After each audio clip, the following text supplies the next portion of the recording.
Hello বন্ধুরা, আসসালামু আলাইকুম। আপনারা কেমন আছেন? আলহামদুলিল্লাহ ভালো আছেন, আমরাও ভালো আছি। দূরেও কাছে যে যেখান থেকে আমার ভিডিওটি দেখছেন সবাইকে আমার আন্তরিক প্রীতি ও শুভেচ্ছা জানিয়ে আমি একটি নতুন ভিডিও শুরু করছি। বন্ধুরা সবাই ভালো থাকবেন, সুস্থ থাকবেন, আমার জন্য দোয়া করবেন। আমি আজকে গরুর কলিজা দিয়ে মুগের ডাল রান্না করব। পেঁয়াজটা আমি তেলের উপর সুন্দর করে নেড়েচেড়ে গোলাপি করে নিলাম।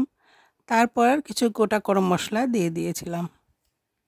মাংস রান্নার মশলা দিয়ে আমি কলিজাগুলো মাংস রান্না করার মতো করেই 1 ঘন্টা আগে মাখিয়ে রেখে দিয়েছিলাম। কলিজাগুলো ভালো করে নেড়েচেড়ে কষিয়ে নেব। কষানো হয়ে গেলে সিদ্ধ করে রাখা মুগের ডাল দিয়ে আমি কিছুক্ষণ রান্না করে নেব। ডালটা সিদ্ধ করে রাখা হয়েছিল, সেজন্য বেশিক্ষণ রান্না করতে হবে না। নেড়েচেড়ে মশলাগুলো সুন্দর করে সব কিছুর মধ্যে মিশে গেলেই আমি দিয়ে দেব পরিমাণ মতো ঝোলের পানি।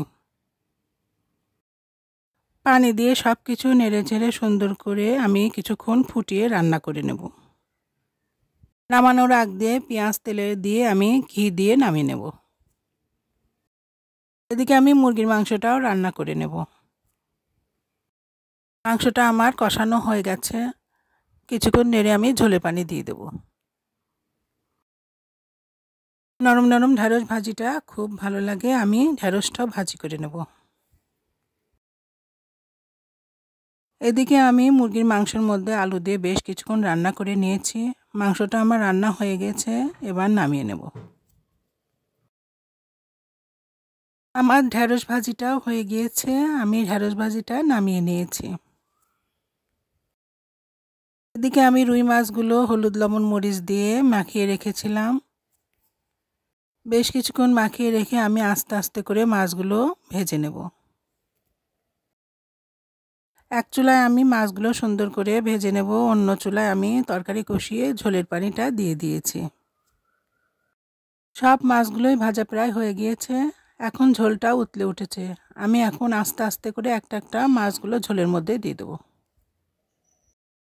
বন্ধুরা আমার রান্না আপনাদের কেমন লাগে? ভালো লাগলে অবশ্যই লাইক কমেন্ট শেয়ার করে আমার পাশেই থাকবেন। মাছ ভেজে রান্না করলে মাছের ঝোলটা খুবই স্বাদ লাগে। আপনারা আমার মতো করে রান্না করে খেয়ে দেখবেন, ভালো লাগলে লাইক কমেন্ট শেয়ার করবেন। ঝোলের মধ্যে আমি সব মাছ একে একে বসিয়ে দিয়েছি। আমার প্রায় রান্না শেষের দিকে, ঝোলটা ভালো করে উতলে টেনে আসলে আমি তরকারিটা নামিয়ে নেব। বন্ধুরা আমার রান্না প্রায় শেষের দিকে, আজকে আমি চলে যাচ্ছি, আবার আসবো নতুন কোনো ভিডিও নিয়ে আপনাদের মাঝে। আমার জন্য দোয়া করবেন। আসসালামু আলাইকুম।